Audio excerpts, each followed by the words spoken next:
besoin de toi, maître. Heureuse est la mère qui t'a porté et allaitée. Heureux plutôt ceux qui écoutent la parole de Dieu et qui l'observent.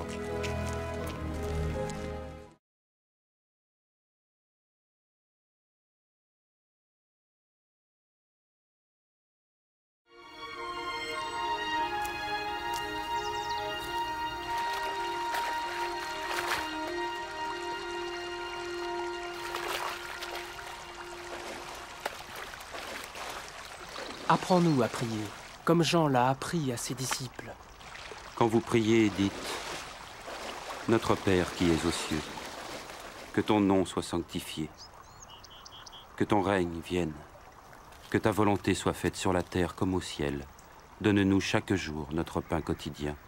Pardonne-nous nos offenses, comme nous pardonnons aussi à ceux qui nous ont offensés. Protège-nous contre la tentation et délivre-nous du mal. »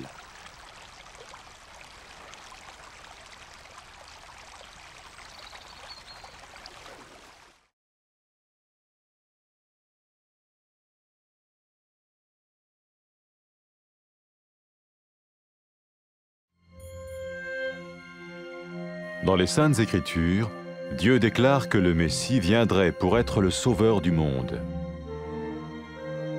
La vie de Jésus prouve qu'il est bien celui dont les prophètes avaient parlé. Ésaïe a prophétisé que la Vierge deviendrait enceinte et qu'elle enfanterait un fils. Des siècles plus tard, la naissance de Jésus accomplissait cette prophétie.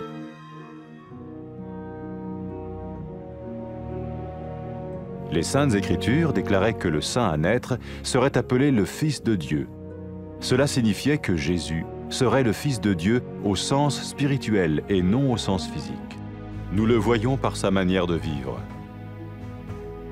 Il a guéri des malades, il a pardonné leurs péchés, les a ramenés à Dieu et leur a promis une place dans le royaume éternel de Dieu. Il s'est offert lui-même en sacrifice pour le péché à leur place. Puis il est revenu à la vie, victorieux sur la mort selon le plan de Dieu. Jésus a dit « Personne ne me prend la vie, mais je la donne de ma propre volonté. » La vie de Jésus n'a pas seulement accompli les écrits des prophètes, mais elle a aussi confirmé la vérité de la sainte parole de Dieu. Les prophètes avaient écrit « Ta parole, ô mon Dieu, est parfaite, elle dure à toujours. » Jésus lui-même a dit « Le ciel et la terre disparaîtront, tandis que mes paroles ne disparaîtront jamais. » Jésus est venu pour nous donner la vie dans toute sa plénitude. Mais quand l'homme a désobéi à Dieu dans le jardin d'Éden, il a choisi sa propre voie et ses actions l'ont séparé du Créateur.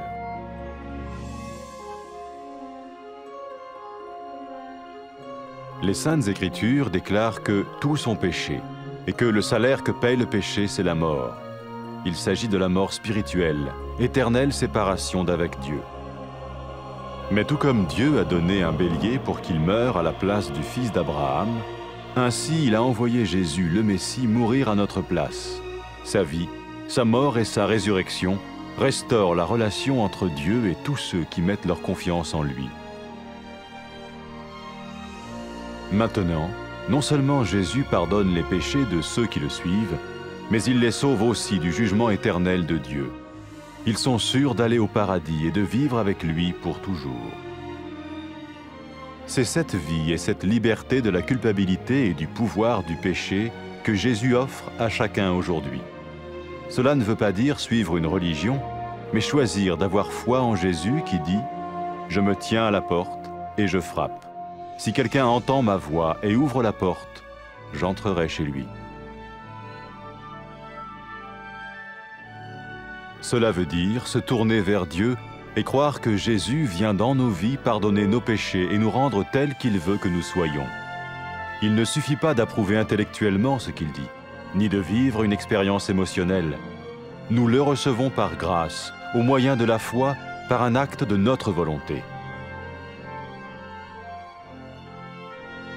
Lorsque quelqu'un est prêt à suivre Jésus le Messie, il peut lui parler par une simple prière. Peut-être êtes-vous prêt maintenant à ouvrir votre vie à Dieu. Si oui, vous pouvez vous joindre à la prière suivante, silencieusement. dans votre cœur. Seigneur Jésus, j'ai besoin de toi. Merci d'être mort sur la croix pour mes péchés.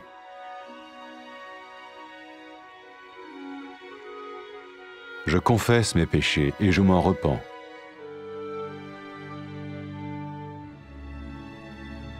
Je t'ouvre la porte de ma vie et je te reçois comme mon Sauveur et Seigneur.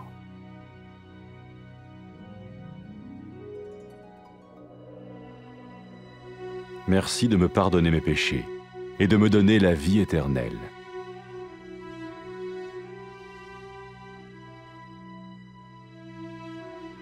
Fais de moi le genre de personne que tu veux que je sois. Maintenant que je deviens l'un de ceux qui te suivent. Amen.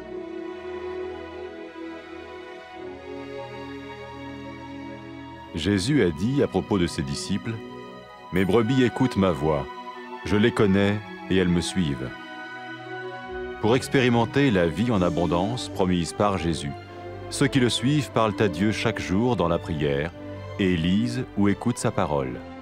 Ils parlent de lui à d'autres personnes et rencontrent régulièrement ceux qui l'aiment et le suivent. N'oubliez pas sa merveilleuse promesse. Tout pouvoir m'a été donné dans le ciel et sur la terre.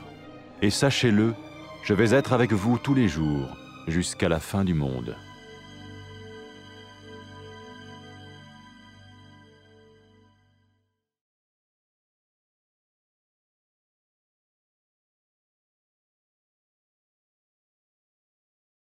نحن محتاجين ليك يا بخت أمك الولدتك وربتك. لكن يا بخت الناس اللي بيسمعوا كلام الله وبيعملوا بيه.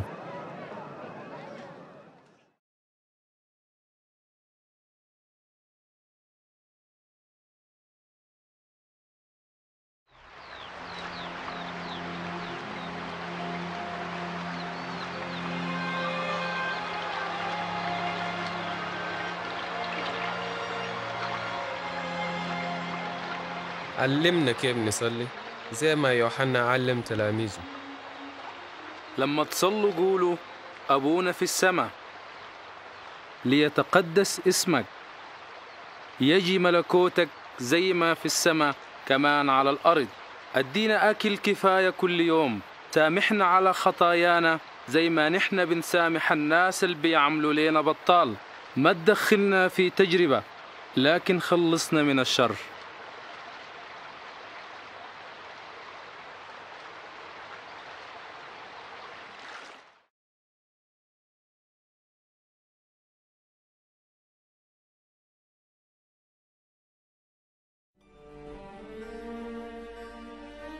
الله بيقول في الكتاب المقدس إنه المسيح بيجي عشان يخلص العالم، والحياة بتاعت يسوع المسيح بتورينا إنه هو الزول اللي اتكلم عنه الأنبياء.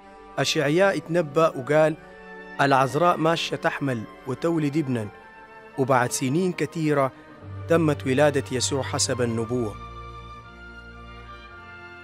الكتاب المقدس قال كمان إنه القدوس المولود من العذراء اسمه حيكون ابن الله، وكده كان يسوع ابن الله بالمعنى الروحي ما المعنى الجسدي. ونحن شفنا الكلام ده واضح في الطريقة اللي عجبها يسوع في حياته على الأرض. شفى العيانين وغفر خطاياهم ورجعهم في علاقة مع الله ووعدهم بالحياة الأبدية، وقدم نفسه ضبيحة عن الخطية، خطية البشر، وقام منتصر على الموت. ويسوع قال ما في زول يقدر يشيل حياتي مني، لكن ممكن أنا أسلم حياتي برغبتي. ما بس النبوات اتحققت في يسوع المسيح، لكن أثبتت صحة كلمة الله المقدسة. الأنبياء قالوا كلمة الله ما فيها أي خطأ، وهي كمان أبدية. ويسوع نفسه قال السماء والأرض بينتهوا لكن كلامي ما بينتهي. يسوع جاء عشان يدينا حياة كويسة، لكن الإنسان ما سمع كلام الله لما كان في الجنة ومشى زي ما هو داير، وبالطريقة دي مشى بعيد من ربنا. الكتاب المقدس بيقول إنه الناس كلهم عملوا خطية، وعقوبة الخطية هي الموت، وده موت روحي، يعني الزول انفصل عن الله للأبد. زي ما الله أدى إبراهيم خروف ضبيحة بدل ولده، برضو الله أدانا يسوع عشان يموت بدل مننا، وبحياة يسوع وموته وقيامته الله رجع العلاقة بينه وبين كل زول بيآمن به. وبعد ده أي زول ماشي ورا يسوع ما بيغفر له الخطية وبس، لكن بينجيه من حكم الله الأبدي، وعنده مكان مضمون في الفردوس مع الله للأبد. ويسوع ذاته بيقدم لنا الليلة حياة جديدة، ويحررنا من الشعور بالذنب ومن سلطان الخطية، والحياة دي يسوع بيقدمها لكل واحد الليلة. وده ما معناه نحن ماشيين ورا دين معين، لكن علينا أن نختار أن يكون لنا إيمان بيسوع اللي قال أنا واقف في الباب وبدق، لو في زول سمع صوتي وفتح الباب أنا بدخل له. والكلام ده معناه نرجع لله ويكون عندنا إيمان إنه يسوع بيدخل حياتنا ويغفر لنا خطايانا ويخلينا نعيش زي ما هو داير. ما كفاية تقبل الكلام ده بعقلك بس أو بالشعور والعواطف، لكن نقبله بالنعمة بإيماننا بيسوع، وده بيتم بإرادتنا. ولما الزول يكون داير يمشي ورا يسوع، يمكن يكون داير يتكلم مع الله عن طريق صلاة بسيطة. احتمال انت داير تسلم حياتك ليسوع.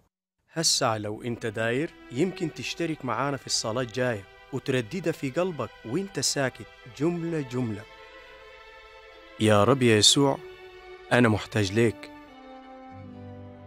بشكرك لأنك مت على الصليب عشان خطاياي.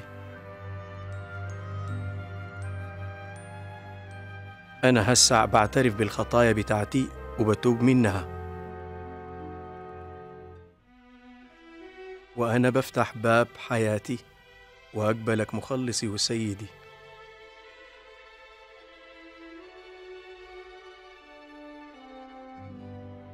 بشكرك عشان أنت غفرت خطاياي واديتني حياة أبدية.